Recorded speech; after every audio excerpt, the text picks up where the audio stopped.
Hey everyone, the Network Berg here. Hope you've been doing well. In this video, we'll be going over installing Ansible on your machine, on that VM that I had you install previously. So it doesn't matter which version or distribution of Linux you got. What I'm going to show you is you can install it on any version of Linux, any distribution. And we're going to do this by simply going to the docs, the documentation for Ansible. And again, if you don't know what Ansible is, it's a very, very useful network and not just network, like a general automation tool. You can do servers and so much more with it. But we're going to use it to automate network devices. So I hope you stick around. I hope you have fun. I'd like to remind you to subscribe to the channel again. So let's get into it.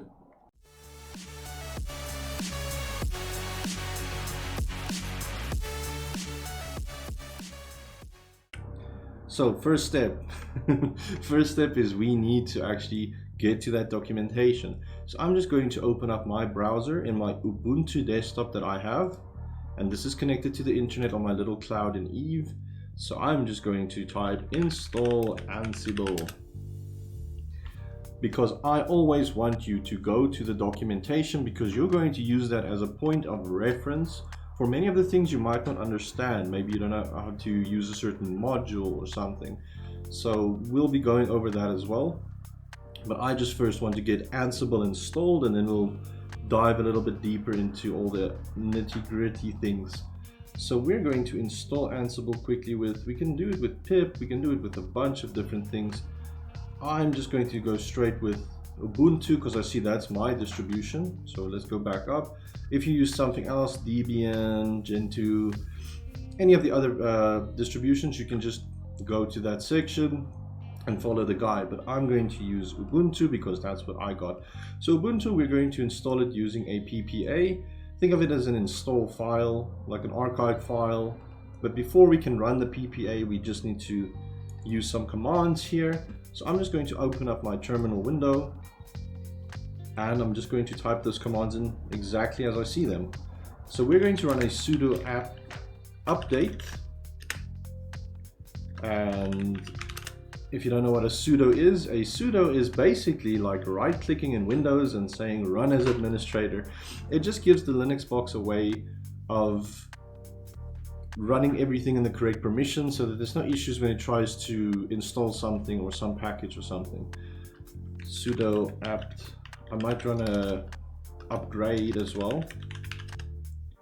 It's not part of this, but it's just to install whatever upgrades we might have in the backend, because the updates just gets it. The upgrade physically will install that for us. So while that's happening, I will pause the video because it looks like it might take some time. So let me pause. I'll get back to you as soon as the upgrade is finished, and we'll continue with the rest of the commands. All right, the update just finished. It took a little bit longer than I wanted, but not too long, a few minutes.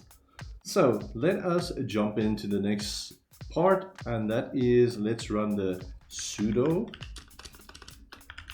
apt install software dash properties dash common. You can tab that as well.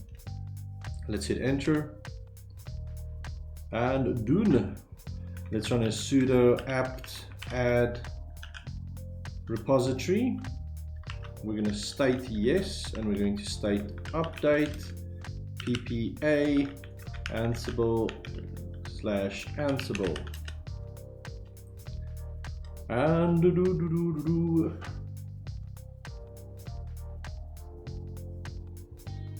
so that's actually defining the PPA for us. There you go. And then we can just run a sudo apt install Ansible. And presto! That is actually it. That is how easy it is to install Ansible. I just want to finish the install to show you a few things about Ansible and explain a little bit about the tool. All right, so Ansible has finished its setup completely. So let's just verify that it is installed. We can do this by going to change our directory in root to etc Ansible. Nice. So we can also run an Ansible and check the version. And our version is 2.9.6, which is the latest version. So we are in a good state. We're not going to have any weird issues with any new modules we might want to import. So this is perfect. So in Ansible, in the command line where I'm now, I can just make it bigger. I just want to see if I can increase the font size. Let's maybe zoom in. Can I do it? Hello? There we go. Seems to help. All right, just so that you can see a bit clearer, I don't want you to struggle to see. So we've changed directory into Ansible, we've verified our version. So I just want to show you some of the files in here. So the two very important ones is hosts and ansible.cfg. So ansible.cfg is the config file where you might be able to tweak some things regarding maybe your SSH connections and whatnot. We'll dive into that a bit clearer. I just want to explain, you'll barely touch the config file. Most of your configuration, or not configuration changes, but most of your things that you're going to add will be inside this hosts file for the hosts that you are going to automate. Think of this as a file where you can specify different types of groups, and you can add hosts to these groups, and you can also specify how to connect to those groups through the hosts file. So there's a few ways we can edit it. I will just quickly use Nano, but later on in the next video I'll show you how to install Visual Studio Code, which I'll use in order to just do some of the coding. Look at it in a text editor basically that can help me make sure that I code correctly. So let's do a sudo nano hosts, and this is the host file. So it'll explain everything to you regarding the hosts, how you can put it in. You see, this first example just shows you that it puts the host in without a group. The second example shows you it's created a group called web servers, and then these are the people or the hosts that you put inside the web server. So there's many different ways how to do this, and you're going to have fun adding hosts. But again, think of this, the host file is just where you specify all of your hosts that you're going to automate. So I'm just going to get out of here. All right, and one more thing that's very important is your playbooks. So playbooks, you could add them in here. I tend to just create a directory called playbooks. I make the playbooks. There we go. And then I can cd into my playbooks. And inside the playbooks, this is where you will be writing YAML, YML program files. So what is YAML? YAML is the programming language that Ansible uses in order to make a sense of what we are trying to achieve. So the YAML file is basically the script that we will be running from Ansible in order to automate our devices.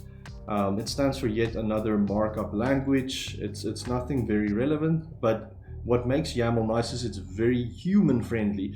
If a person looks at this, you could show this to your boss or maybe to a finance person even. I wouldn't suggest that, but you could show them, hey, this is the logic behind it. My script will be going into these hosts, it will be doing these actions, and this is exactly what it will be doing. It will be maybe pulling a configuration, backing things up, creating VLANs, doing all kinds of fun stuff like that. So that's what you would be doing in the playbooks.